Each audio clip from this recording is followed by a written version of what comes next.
కొల్లాపూర్ మామిడి రైతులకు కష్టాలు తప్పడం లేదు. గతేడాది దిగుబడి లేక తీవ్రంగా నష్టపోయిన అన్నదాతలు ఈసారి కూడా వాతావరణం అనుకూలించక ఆందోళన చెందుతున్నారు. అకాల వర్షాలు, ఈదురు గాలులకు పిందె దశలోనే కాయలు రాలిపోతున్నాయి.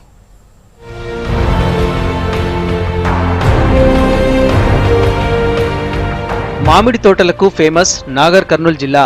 ఇక్కడి కొల్హాపూర్ మామిడికి రాష్ట్రంతో పాటు ఇతర దేశాల్లోనూ మంచి డిమాండ్ ఉంది.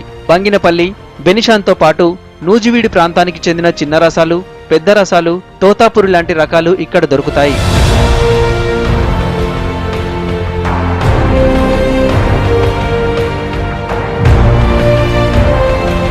కొల్లాపూర్ నియోజకవర్గంలో 7,000 ఎకరాల్లో మామిడిని సాగు చేశారు రైతులు. ఈసారి వాతావరణం అనుకూలించకపోవడంతో దిగుబడి అంతంత మాత్రంగానే ఉందంటున్నారు. ఈదురు గాలులకు పిందెలు రాలిపోవడంతో దిగుబడి తగ్గిందని ఆవేదన వ్యక్తం చేస్తున్నారు. నాకు 4 ఎకరాల మామిడి తోట ఉన్నది.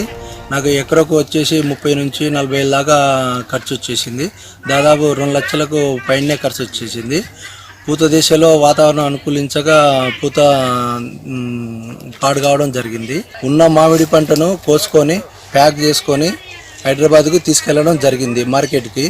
అక్కడ కమిషన్ ఏజెంట్లు సూట్ అని తరుగు అని చెప్పేసి టన్నుకు 2 క్వింటలు తీయడం జరిగింది.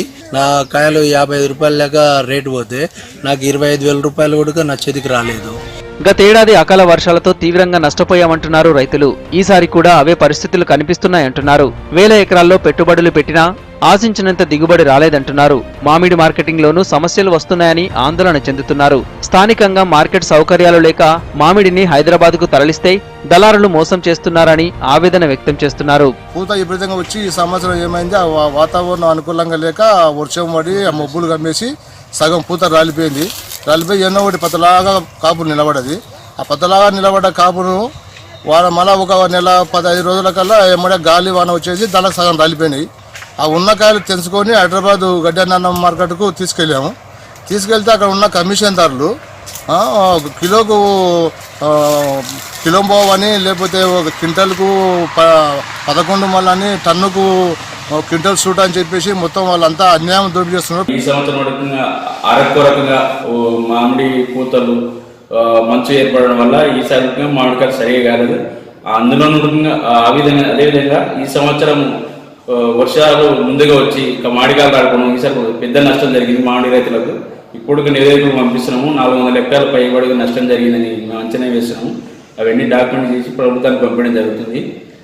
ఏమన్నా డబ్బులు రిలీజ్ చేస్తే రైతులను ఆదుకోవడం జరుగుతుంది విద్యాశాఖ తరఫు నుంచి. తీవ్రంగా నష్టపోయిన తమను ప్రభుత్వమే ఆదుకోవాలంటున్నారు అన్నదాతలు. స్థానికంగా మార్కెటింగ్ సౌకర్యం కల్పించాలంటున్నారు.